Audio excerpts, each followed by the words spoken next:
दोस्तों, कैसे हैं आप सब? हमारी कहानियाँ देखने के लिए हमारे चैनल को सब्सक्राइब। रामपुर नाम के एक गांव में पलक अपनी माता सुनीता और पिता सुरेश के साथ रहती थी। उसके पिता एक खेत में काम किया करते थे। एक दिन की बात है, पलक के पिता जब खेत जाते हैं, वहाँ काम करते करते अचानक उनके सामने एक सांप आ जाता है और वह सांप उनको काट लेता है। उसी जगह पर उनकी मौत हो जाती है। यह बात जानकर पलक और उसकी माँ सुनीता दोनों बहुत रोते हैं। कुछ दिन बीत रहे थे। पलक की माँ और पलक बैठकर सोच रहे थे कि अब उसके पिता के जाने के बाद वो क्या काम करेंगे जिनसे उनके घर का कामकाज चलता रहे। तब पलक की माँ निर्णय लेती है, उसी के गांव में एक सेठानी रहती है, वो वहाँ काम किया करेगी। ऐसे ही वो वहाँ काम करने लगती है।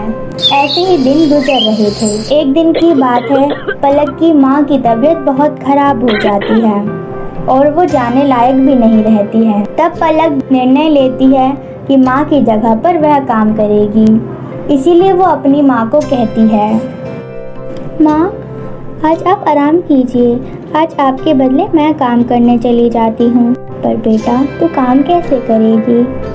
कोई बात नहीं माँ, मैं कर लूँगी, आप चिंता मत करो, और मैं वहीं से स्कूल भी चली जाऊँगी। ठीक है बेटा, तुम ध्यान रखना अपना। हाँ माँ, चलती हूँ। फिर पलक उस सेठानी के घर जाती है। वहाँ जाते ही सेठानी बोलती है, तुम कौन हो? जी मेरा नाम पलक है, मैं सुनीता की बेटी हूँ जिसे आप पहले काम करवाती थी। ओह अच्छा, ठीक है, अच्छे से काम करना, मुझे घर में साफ सफाई ज़्यादा अच्छी लगती है। जी। पलक की सेठानी बोल ही रही थी, इतने में उस सेठानी की बेटी काजल वहाँ आ जाती है। काजल जो थी वह पलक के क्लास में ही पढ़ा करती है। तभी वह अपनी माँ से पूछती है, अरे माँ, ये यहाँ क्या कर रही है? बेटी, ये हमारे काम वाले की बेटी है, उसकी माँ की तबीयत ठीक नहीं है, इसीलिए उसके बदले ये यहाँ काम किया करेगी। तुम इसे जानती हो क्या? हाँ माँ, मैं इसे जानती हूँ, ये हमारी क्लास में पढ़ती है, पूरे दिन पढ़ती ही रहती है और टीचर इसके चक्कर में सब बच्चों को डांटती रहती है। फिर तो बेटा तुम्हें इससे बहुत कुछ सीखना चाहिए, वह काम के साथ साथ बहुत मेहनती भी है। इतना ही सुनने के बाद काजल वहाँ से चली जाती है। अगले दिन जब काजल स्कूल जाती है तो वो पूरी क्लास को ये बता देती है कि पलक उसके घर में काम करती है। जब पलक सारा काम खत्म करके अगले दिन स्कूल जाती है तो काजल कहती है, अरे दोस्तों देखो देखो, काम वाली आ गई। अजल पलक सुनो, हमारी क्लास को भी साफ कर देना, बहुत गंदा हो गया है। अपनी माँ से कह के तुम्हें पैसे दिलवा दूंगी, चिंता मत करो। ऐसे ही करके सारे क्लास के बच्चे उसे बहुत परेशान करते थे। वही एक दिन वह रोते रोते अपने घर जा रही थी, तभी वहाँ रास्ते में एक पेड़ के नीचे बैठकर खूब रोने लग जाती है।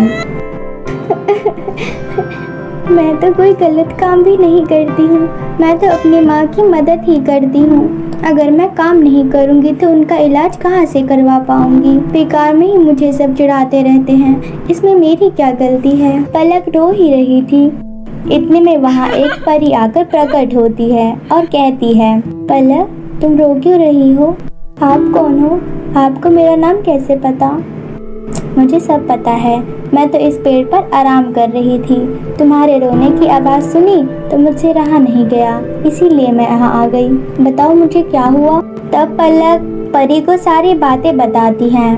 फिर परी कहती है, ओह अच्छा ये बात है, तुम चिंता मत करो। तब परी अपनी जादुई छड़ी से एक बहुत ही सुंदर फ्रॉक प्रकट करती है और कहती है कि ये लो पलक, जादुई फ्रॉक है, इसे तुम जो मांगोगी तुम्हें वो मिलेगा, इसे पहनकर तुम बहुत ही खूबसूरत हो जाओगी, लोग तुम्हारी तारीफ करने पर मजबूर हो जाएंगे, बस तुम रोना मत। ये सब देखकर पलक बहुत खुश हो जाती है और परी का धन्यवाद करते हुए अपने घर को आ जाती है।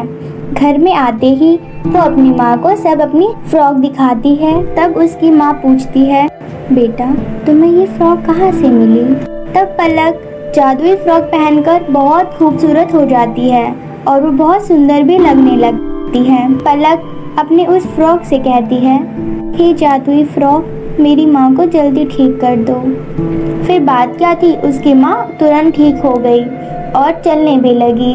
अब तो स्कूल में भी बहुत सारी लड़कियां उसके साथ दोस्ती करना चाहती थीं और समय का पहिया ऐसा चला कि अब काजल से ही कोई बात नहीं करता था। यह सब देखकर काजल को बहुत बुरा लगता था, इसीलिए उसे अपनी गलती का एहसास भी हो गया था। फिर वो पलक के पास आती है और माफ़ी मांगती है। इसीलिए इस बात पर पलक बड़ा दिल रख के उसे माफ़ भी कर लेती है और उसे अपना दोस्त बना लेती है।